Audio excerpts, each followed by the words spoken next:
Hello, hello! Welcome back to our vlog. Ayan, so continuation ito ng aking Q&A kasi baka magtampo yung iba na hindi ko na i-shoutout last time sa aking Q&A. But before we proceed, kung bago ka pa lang dito sa aking channel na to at hindi ka pa nakasubscribe, mag-subscribe ka na po kasi libre lang po yan at pakalibang na rin yung bell na yan sa baba. And keep on watching till the end, baka ma-flex ko ang iyong comment. Charot.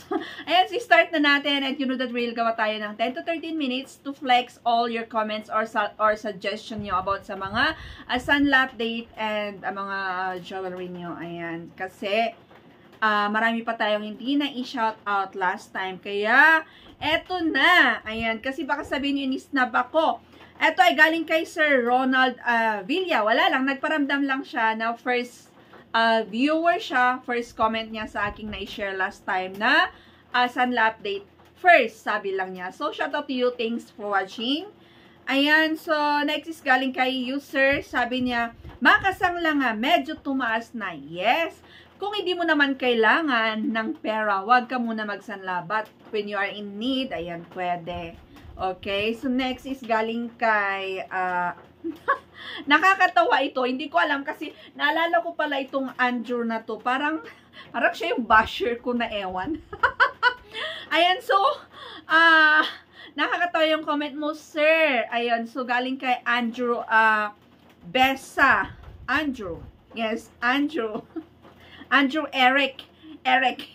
Shoutout to you, sir. Kumusta? Sabi niya, nagpatangos po ba kayo ng ilong, te? Ayan. Basta alam ko, ito yung parang inaway mo ako.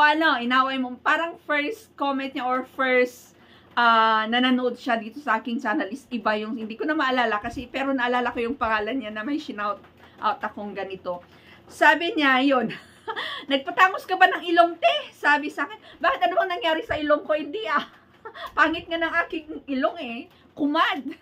Kumad ang aking ilong. Kumad yan. Kumad. Dahil nag-ano dyan, kumad. Nawabash nga ako dito. Pero, ba't ko gagalawin? Bagay ko naman. Kumad po. Ba't ako nagpatangos ba? Hindi Ayun, kaya naman, sabi naman ni Sir, Joey Villanueva. Ayan, shout out to you, sir. Tawang-tawa siya. Sabi niya, original yan. Ang layo naman yung tanong mo. Hindi naman masanla yung ilong. Ayan, so ang daming emojis na tumatawa siya. Oo nga, sanla update and then yung ilong.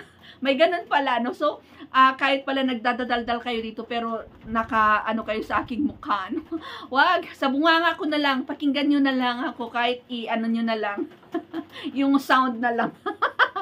Ayun, sabi niya, ayun niya, original. So, nireplyan ko naman siya ng, hey, ko, MJ. Yan, hindi. Ayun. So, thanks for watching. Ayun. So, opinion niya yun.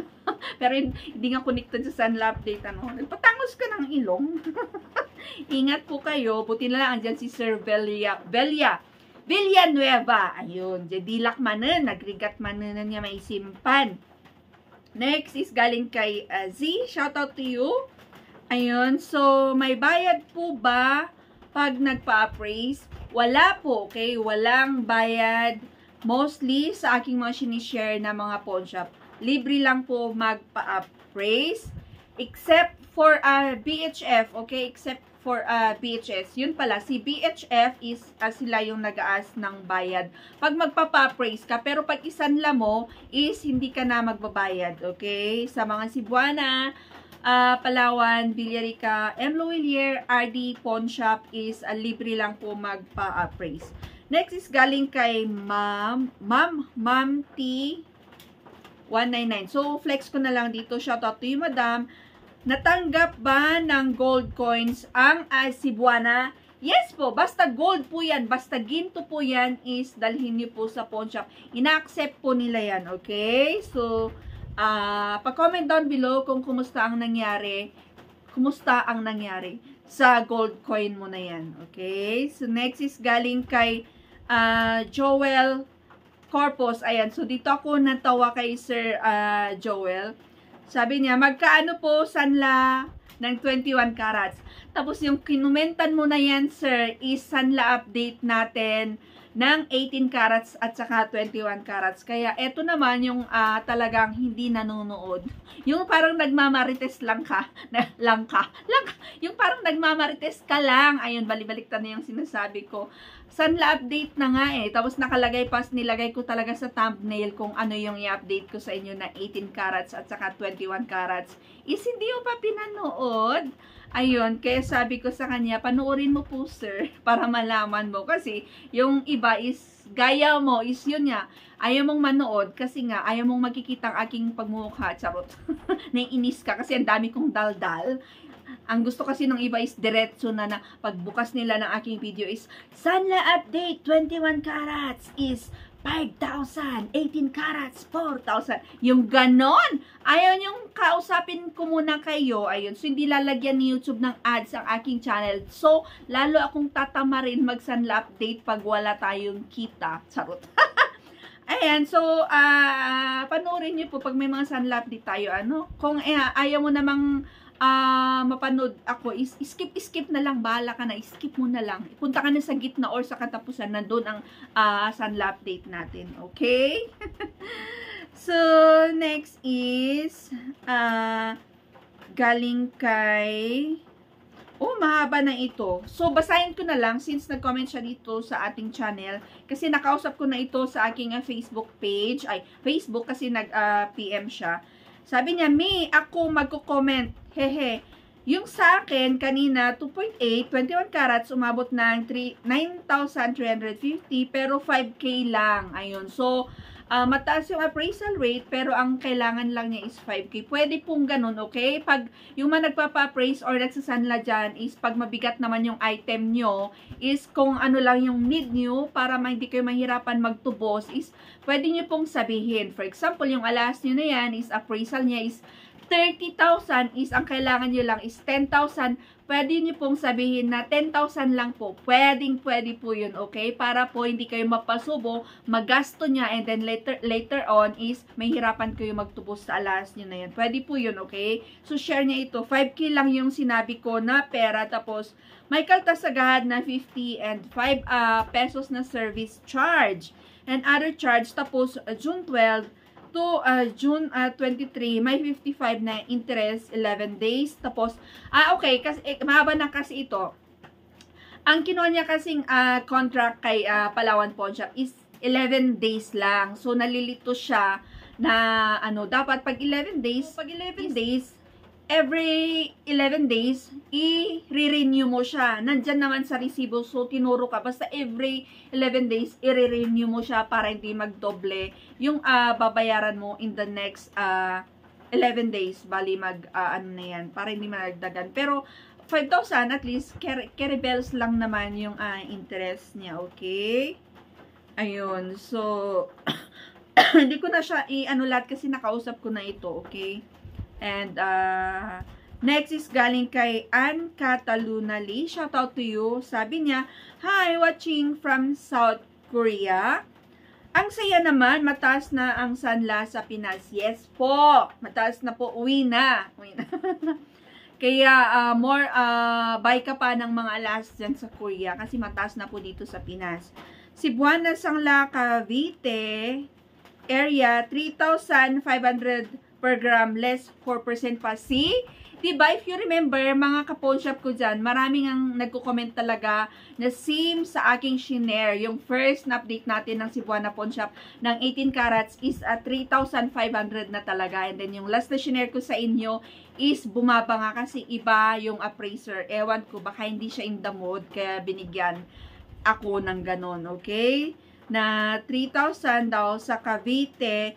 Pero pag subasta, ayun, so nagbigay siya ng share niya about Sanla date, 3,000 per gram pag magsasanla. Pero pag ikaw naman ay bibili ng kanilang subasta, ang lumalabas na per gram ng selling ng 18 carats is 4,241 ang per gram. Ayun, so less 10% kung na nyo na nagpo-promo sila is bali lumalabas na 3,856 pesos ang per gram. Pero yan isubasta na, okay? Ibig sabihin, mga pre-lab na yan. So, expected na marami na rin yan scratches and Testmark, okay, and Subasta. So, not bad yung program na 3,856. So, thanks for sharing, madam.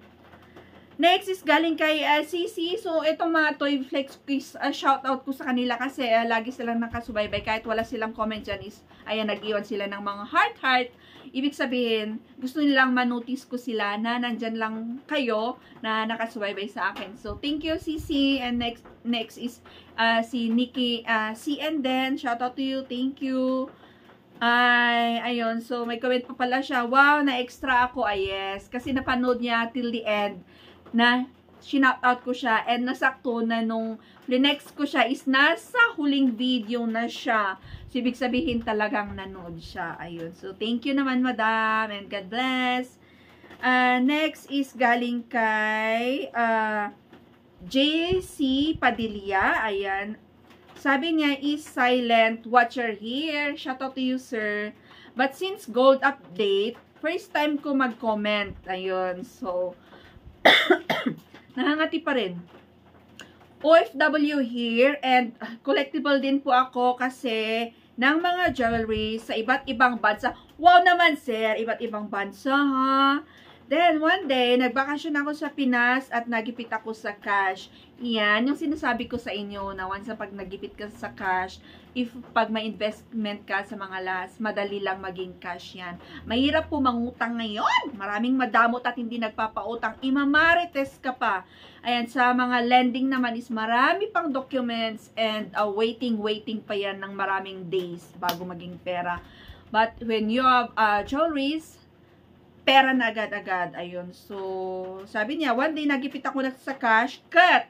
Nagisaldanak ti alahas ko, nagsakit tinakam ko, kapsat, awan tirabin. Walang gabi daw na hindi niya iniisip ang kanyang alahas na sinanla kasi, iba kasi, may mga ganun pag talagang love na love mo ang iyong alahas, ayaw mo silang mabawasan, at ayaw mo silang mawala sa iyo. Yun, very lovable naman ito masyado ng alas. Sir, minsan, kailangan mo rin i-let go. Pag may mga alas ka dyan na, kailangan i-let go. And palitan mo naman siya ng mga new designs. Pero sa kanya is, hindi daw niya, wala daw gabi na hindi niya iniisip. Kaya hindi pa umabot ng isang buwan, is tinubos na niya. And super duper daw ang ragsak niya kasi natubos na. Ilocano kasi mga kampon shop ko. Yun lang. So, shinare niya. More vlogs and God bless. Thanks for sharing. Ayun, sabi niya, sobra tiragsak ko. Hindi natubos ko si ka. Tagano ka, sir? Ilocos? Ayun, so thanks for sharing. Ayun, so next is galing kay CC. Kamukha nga. Ay, ito yung shoutout ko na nagsabi, nakamukha ko nga daw si Mako ba? Si Princess Mako ng Japan na yun. So, wala lang, opinion niya yun. So, thanks for watching. So, last na ito, ayan. So, galing kay Jasmine. Shoutout to you, ma'am. Sabi niya, ma'am, ask ko lang po, kapag po ba pinatubog ko yung tricolor na bracelet ko, pwede po bang tricolor pa din ang kalabasan or baka maging all gold na lang kulay niya? Ay, hindi po. Kung pinatubog nyo is 3-tone yan, is same lang din na 3-tone ang kalalabasan. Maraming beses ko na yan na-try. Sana yung mga 3-tone ko. Marami akong color na pinatubog kasi yun nga, na-i-share ko na last time na yung sa may lock niya banda is may discoloration due to chemicals na ano sa aking hair that time. And same lang naman, no, lumabas naman na 3-tone siya. Ayun. So, maganda rin to, tanungin ko nga next time sa aking pinagpapaayusan ng mga alas about sa tricolor na yan. Pero pag nagpatubog ka is same lang din yung kalabasan. Maging malinis and very shiny na yan na same na tricolor din ang kalabasan. So, that's it for today's vlog. So, feel free to comment down below again para may i-shoutout tayo sa next vlog. Thanks for watching. Bye-bye. God bless. Ingat kayo.